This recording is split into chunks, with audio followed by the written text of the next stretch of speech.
پێویستمان بۆیە کە وردەکاری زیاتر هەبێت لەسەر بابەتەکە بۆیە میوانداری بەڕێز دکتۆر ئەشەد سدیقمان کردو کە خۆی پسپۆڕی دارایی لە ستۆدیۆ میوانی منە. دکتۆرم کاتت باش بەخێر هاتی. زۆر سپاس. سەرتا با باسێکی ئەوە بکەم ئەم نۆزدە گرێبەستەی کە کراوە چ کاریگەریەکێ بێ لەسەر هەم داهاتووی عێراق لە ڕووی ئابووریەوە لە ڕووی سیاسیەوە؟ سەرەتا باس لەوە بکەین کە بارودۆخی دارایی عێراق لە ئێستادا بە شێوازێک ئەگەر سیرکن بەراورد بە چەند ساڵێک لەمەوبەر تا ڕادەیەکی باش پێشکەوتنی بەخۆیەوە بینیوە، چونکە ئەگەر دواتر کات و باس لەوە دەکەین کە عێراق هەنگاوی نابەرە و بەرزکردنەوەی نرخی دۆلار بەرامبەر دیناری عراقی هۆکارەکەی چ بوو، بەڵام ئەوەی ئێستا کە ئێمە دەیبینین حکومەتی عێراق بە سەرۆکایەتی محەممەد شیع سوودانی لەو سەردانی بۆ وڵاتی ئەمریکا کە زۆربەی حکومەتی عراقی لەگەڵ بوو بەگەر بەو شێوەیە قسە بکەین هەموو سێکتەرەکان ئەوەی کە باز دەکرێت و بینیمان زیاتر لە 19 ڕێکەوتن ئەنجام درراوە لەگەڵ کۆمپانیا جۆرا و جۆرەکان بۆ ئەوەی بتوانن باری دارایی و ئابووری لە عێراق ببوژێنەوە یاخود ئەو شتانی تریش کە پەیوەندی بە عێراقەوە هەیە لەلایەنی پیسبوونی ژینگە لەلایەنی تەندروستیەوە، بەڵام ئەوەی کە زۆر فۆکسی خراوەتە سەر لەم سەردانەی وەفدی حکومەتی عێراق بۆ ئەمریکا بریتە لە سێکتەری نەوت، ئەمە شۆکارەکەی بۆ ئەوە دەگەڕێتەوە چونکە عێراق تاوەکو ئێستاش پشت بە سەرچاوەی نەوت دەبەستێت بۆ دابینکردنی ئەو خەرجیانەی کە هەیەی لە ناو وڵاتی یاخود لە بودجەشەوە کە نزیشی لە 1996 داهاتی عێراق پشت بە نەوت دەبەستێت، واتە عێراق سەرچاوەیەکی تری نییە، هیچ با بڵێن شتێکی نییە بینێریتە دەرەوە، بۆیە ئەوەی کە هەیەی زیاتر نەوتە، بۆیە کۆمپانیاکان زیاتر فۆکسیان خستۆتە سەر ئەوەی کە چۆن بتوانن لە پرۆژەکانی تایبەت بە کەرتی نەوت و گاز لەوانە بێن لە عێراق کار بکەن. بەدڵنیایەوە ئەگەر ئەم پرۆژانەی کە ڕێکەوتنی لەسەر کراوە ئەگەر بە شێوەیەکی باش بکرێتە بواری جێبەجێکردنەوە، واتە با بە جۆرێکی تر بڵێن ئەگەر حکومەتی عێراق ئەم سربەخۆیی هەبێت یاخود ئەم جورئەتەی هەبێت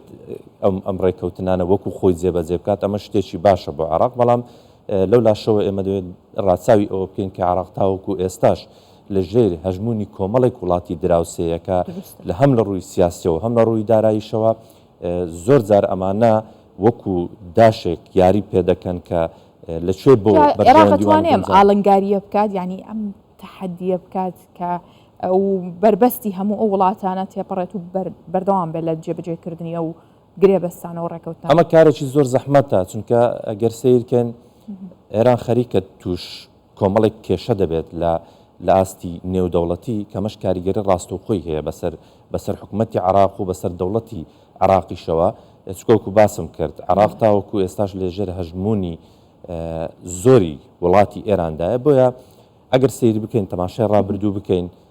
چەند کابینە یەک لە دوای یەکی حکومەتی عێراق گۆرانە لە دوای ڕۆخانی ڕژێمی بەعس لە ساڵی 2003، بەڵام سیاسەتی حکومەتی عێراق هەر بەردەوام بە بۆ شێوازەی کە هەیەی ئینجا ئێمە دەتوانین بە چەند ئاراستەیەکەوە سەیری بکەین، هەم لە ڕووی ئەوەیەوە کە دژایەتیکردنی هەرێمی کوردستان و خەرج نەکردنی شایستە داراییەکانی هەرێمی کوردستان لە لایەکی تریشەوە ساڵانە سەرڕای ئەو هەموو پارە زۆرە یاخود بەواتایەکی تر بڵێن بودجەیەکی زەبەلاح لە عێراق، بەڵام کەمترین خزمەت گوزاری پێشکەش بە هاوڵاتیانی ناوەڕاست و خواروی عێراقیشەوە کراواتە ئەو پارەیە کە هەبووە یاخود لە نەوتەوە عێراق بەدەستی کەوتووە یان لە میلیشیاکان خەرج کراوە یاخود ناردراوەتە دەرەوە کامە بۆتە کێشەیە. پرسیارێک لای من دروستەکە، ئەم 19 گرێبەستەی کە کراوە ڕێکەوتنەکە کراوە، ئەمە ویستی حکوومەتەکەی سۆدانی و عێراق بۆ باشکردنی ئابووری یاخود جەختکردنەوەی ئەمریکا بۆی کە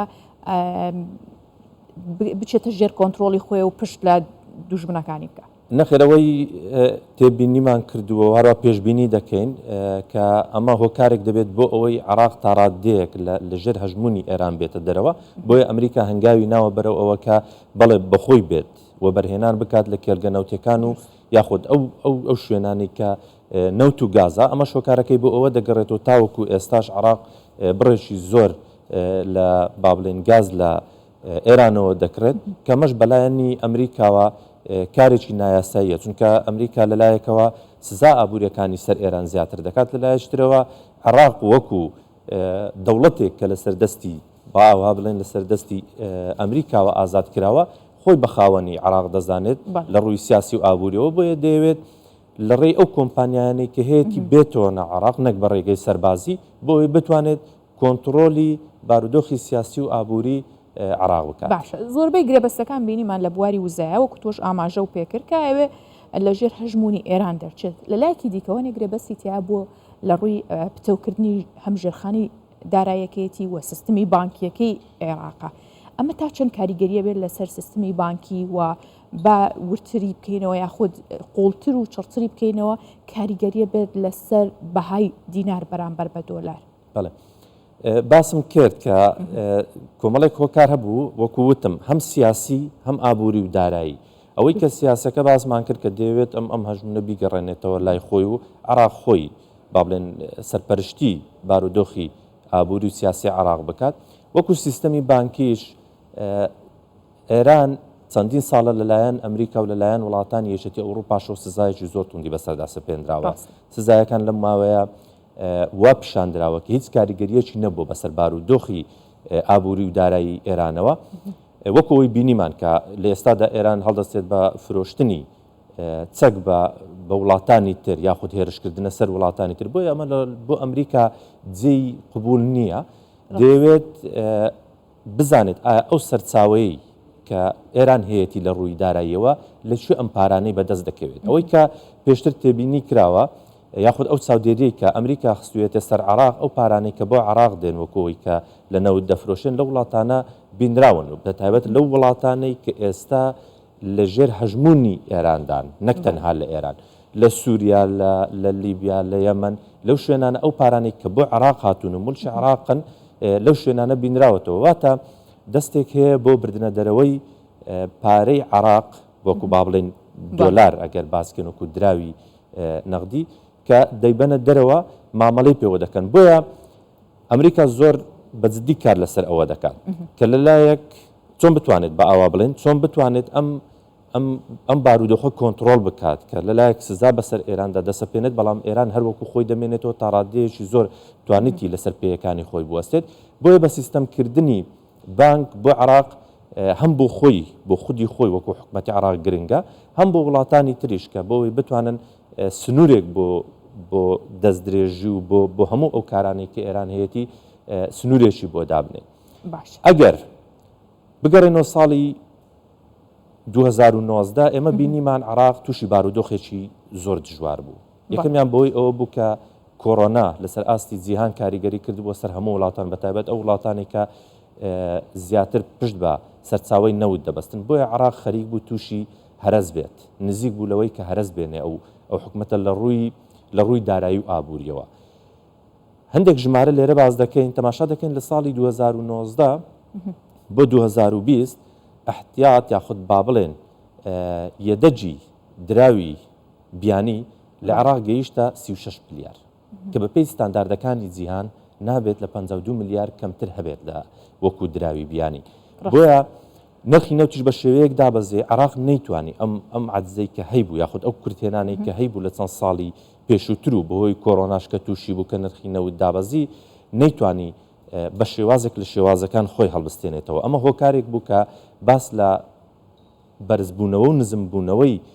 دیناری عراقی دەکەین هۆکارێکی تر ئەوە بوو ئەو پارانەی کە دەهات بۆ عراق یاخود عراق لە ڕێی بانکەکانەوە بۆ بازار عرضی دەکرد یاخود دەیخستە بازارەوە لە ماوەیەکی زۆر کەم پارەکە نەدەما حتا ئەو کات لە بیرمانەکە نزیکی ڕۆژانە نزیکی سەروی 250 میلیۆن دلار ڕۆژانە دەیخستە بازارەوە بەڵام ئەو 250 میلیۆن دلارە بە هیچ شێوەیەک لە بازار نەدەما دەڕوا بۆ وڵاتانی تر بۆیە ئەمە ڕاستەخۆ کاریگەری لەسەر نەک نرخی دراوی دیناری عراقی کاریگەری لەسەر یەدەجی دراوی بیانیش کردبوو لە عراق بەڵام هەر لەو کاتی کە حکومەتەکەی بەڕێز عادل عەبدولمەهدی کۆمەڵێک لە پارە لە ناو بانکی مرکزی عراقی دیار نەما بۆیە باسم کرد کە یەدەجی عراق گەیشتە 36 ملیار ئەمەش مەترسێکی زۆر گەورەی دروست کرد لەسەر ئابووری عراق بە ناچاری لەبەر ئەو دوو هۆکارێک کە باسم کرد لەبەرەوەی یەدەجی کەم بووە دووەمیش ئەو با بڵێن ئەو زەختەی کە ئەمریکا دەیکردەوەی کە ئەو پارانە نەچێتە دەرەوە پەنای برد بۆ ئەوەی نرخی دینار بەرامبەر بە دۆلاری ئەمریکی دابەزێنێت. بەڵام ئەگەر سیر بکەین ئێستا بۆی ئەوەی کە ئەمریکا چاودێریەشی باشی بارودۆخی دارایی عراق دەکات بە تایبەت لەوەی کە ئەو دراوەی کە هەیە نەچێتە دەرەوەی وڵات خاڵی یەکەم خاڵی دووەمیشیان دەگەڕێتەوە بۆ ئەوەی نرخی نەوت تا ڕادەیەکی زۆر بەرز بۆتەوە بە تایبەت لە دوای ساڵی 2020 نرخی نەوت بە جۆرێک بەرز بۆتەوە. ئێستا یەدەجی دراوی عراقی ببوورە یەدەجی دراوی بیانی لە عراق لە بەنکی مرکزی نزیکی 115 ملیارە 115 ملیار دۆلارە کە ئەمە بۆ عراق شتێکی ئەوەندە باشە دەتوانێت ئەگەر بەڵام بەمەرجێ دەتوانێت نرخی دینار بە شێوەیەک لە شێوازەکان باش بکات بەرامبەر بە دۆلاری ئەمریکی کە هیچ کەسێک بڕوا ناکات بەو شێوێ بێت چونکە ڕاستە دکتۆر کەواتە ئەمە واکات ئەمە ڕێگەیەکی دیکەی ئەمریکای گرتوێتێ بەر واشتوانین بڵین داهاتووی دینار بەرامبەر بە دۆلار تا ڕادەیەک ئەچێتەوە ئاستی پێویستە ئەمە سوپاسی تۆکەین کە وردەکاری تەواوت خستە ڕوو بۆ هەموو بابەتەکان بە خێربەن دکتۆر ئەرشەد سدیق پسپۆری دارایی لەگەڵمان بوون زۆر سپاس بۆ بەڕێستان. زۆر سپاس بۆ